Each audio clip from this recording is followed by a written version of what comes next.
मेरे प्यारे भाई बहन, आप सबको जय मसीह की। मैं आपको आज कुछ वचनों को बताऊंगा जो लिखा है नीति वचन 25 अध्याय उसका 17 वचन। जो हम नीति वचन 25 अध्याय 17 वचन निकालते हैं तो उसमें लिखा है, अपने पड़ोसी के घर में बारंबार जाने से अपने पाँव को रोक, ऐसा न हो कि वह क्षीण होकर घृणा करने लगे। परमेश्वर हम सबको अपने पड़ोसी के यहाँ जाने से बार बार अपने पैरों को रोकना कहता है।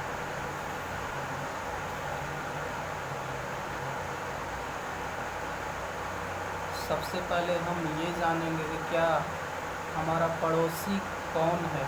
पड़ोसी का मतलब कौन है, पड़ोसी किसको कहते हैं।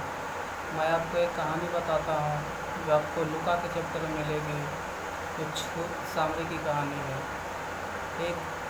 एक आदमी एक रास्ते से वह जा रहा था। रास्ते में कुछ डाकुओं ने हमला किया और उसे अधमरा मार करके छोड़कर चला गया। लेकिन वहाँ से एक आदमी आया और उस रास्ते से जब गुजर रहा था तो वो देख कर कतरा कर उसे चला गया।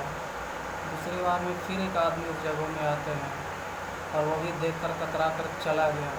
तीसरे बार में एक और छूत सामरी आते हैं और जब देखते हैं तो उसे बहुत ज़्यादा दया आती है।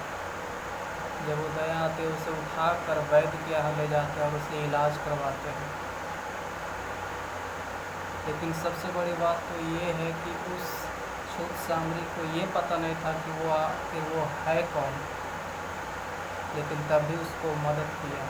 मेरे भाई बहन, पड़ोसी का मतलब ये नहीं है कि हमारे जो पड़ोस में है या बगल में है वो सिर्फ और सिर्फ हमारा पड़ोसी है।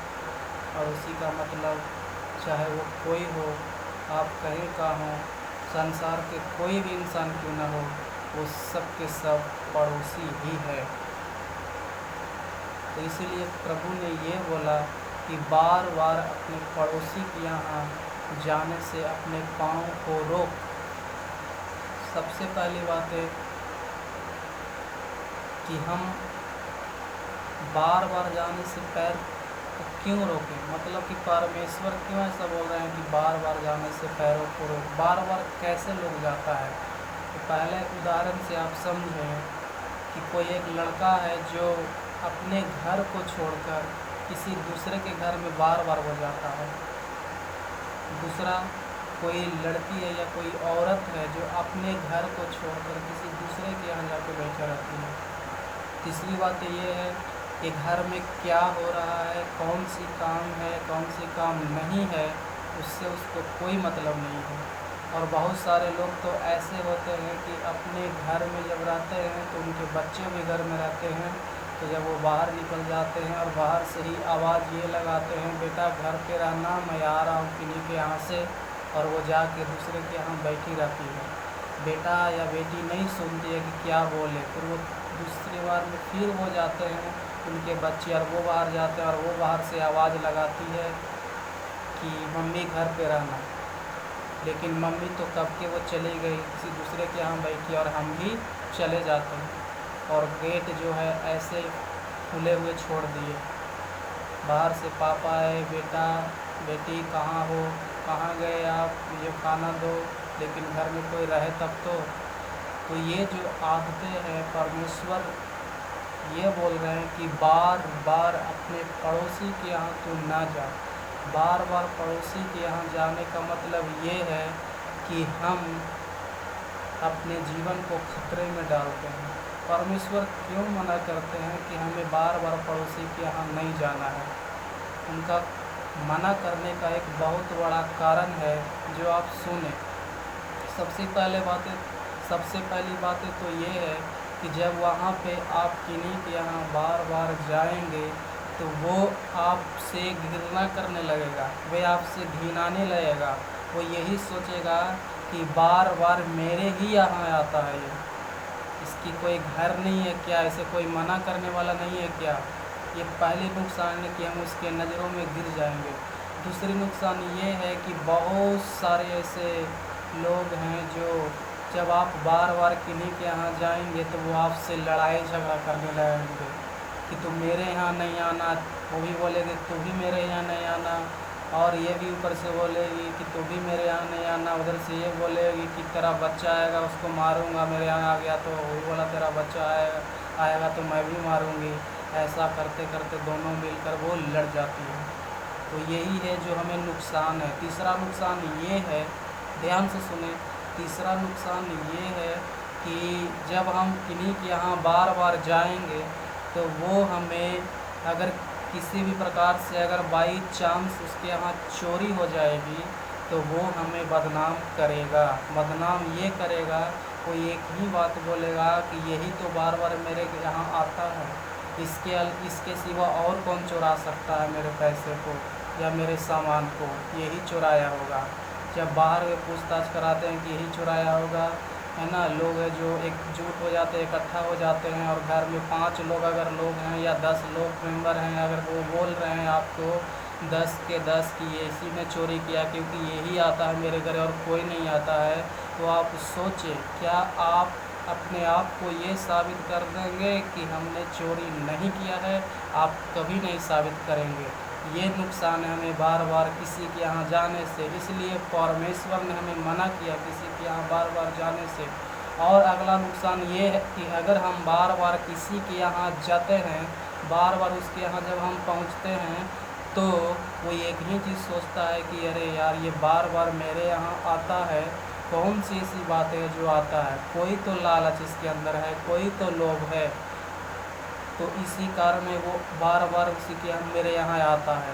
हो सकता है कोई चक्कर में आता होगा, हो सकता है कोई ऐसी बातें, कोई ऐसा चीज़ देखा होगा उसके लोभ से आता होगा, उसके नज़र में हम गिरते हैं। और अगली बात ये है कि जब उसके यहाँ हम जाने लगेंगे तो हमारे घर के लोग जो है वो सब के सब हमसे सवाल करने लगा कि बार बार तू अपने घर को छोड़कर दूसरे के यहाँ क्यों जाती है, क्यों जाता है, क्या कारण है, किस लालच से जाते हो?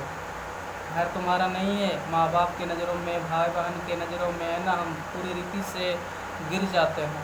लेकिन जब हम फिर, और अगला नुकसान ये है कि जब हम घर से निकलते हैं तो गली की तरफ जाते हैं, तो जिसके यहाँ बार बार जाते हैं तो पड़ोस के लोग, गांव के लोग, गली के लोग में जो बैठे हुए रहते हैं वो ये बोलते हैं कि ये बार बार इसी के यहाँ क्यों आता है, कुछ तो बातें हैं, कुछ तो चक्कर है ना। हम गलत ना रहेंगे, हमें विश्वास है कि हम गलत नहीं हैं, लेकिन हम दोषी ठहरा जाएंगे, हमें बदनाम किया जाएगा, हम पूरी रीति से सबके नज़रों में गिर जाएंगे। अगर बाई चांस, मैंने आपको एक बात बताया कि अगर उसके यहाँ चोरियाँ हो जाएगी, हो सकता है 1,00,000-2,00,000 का सामान अगर उसके यहाँ से गायब हो जाएगा, कोई ऐसी पैसे ख़त्म हो जाएगी, उसके यहाँ चोरी हो जाएगी, तो वो आप पे बदनाम करेगी, आप पे केस कर देगी, पुलिस बुलाएगी, पुलिस आएगा, पुलिस ये बोलेगा आपसे क्या इसके यहाँ तुम बार बार जाते थे, तो आप क्या बोलेंगे, हाँ या नहीं? आप ये सोचें। दूसरी बात ये है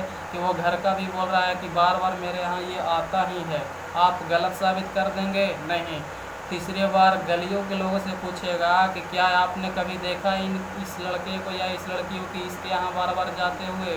वो बोलेगा कि हाँ मैं देखा हूँ, ये तो प्रतिदिन उसी के पास जाता था, उसी के घर में जाता था। और अगर आपके घर से, आपके गार्जियन से पूछा जाए क्या आप ये बोल सकते हैं कि आपका बच्चा बार बार इनके यहाँ क्या करने जाता था, क्यों जाता था? आप सोचें कि उस समय क्या आप जवाब देंगे। घर का परिवार भी बोलेगा कि हाँ मैं मना करता था लेकिन बार बार उसके यहाँ जाता था। मेरे प्रियो, मेरे भाई बहन, मैं आप सबको इसलिए इस वचन को रख रहा हूँ क्योंकि आज संसार में यही हो रही है। अगर हम आज ये मना होते हैं, अपने जीवन को पूरी रीति से बचाते हैं, तो प्रभु एक ही चीज़ कहते हैं कि मेरे बेटे, मेरे बेटियाँ, किसी के यहाँ तू बार बार ना जा, क्योंकि जब तू जाएगा, मेरी बात को नहीं मानेगा, तो तुम्हारे जीवन से ऐसी ऐसी नुकसानें हैं। मैं आशा करता हूँ, विश्वास करता हूँ कि आपने इन सारे वीडियो को पूरी देखी होगी। हम आपको दिल से धन्यवाद करते हैं उस परमेश्वर को कि इस सच्चाई को रखने के लिए आपके बीच में हमें रखा है। इस वीडियो को देखने के लिए आपको प्रभु बहुत बहुत आशीष दे। आप सबको जय मसीह की। धन्यवाद।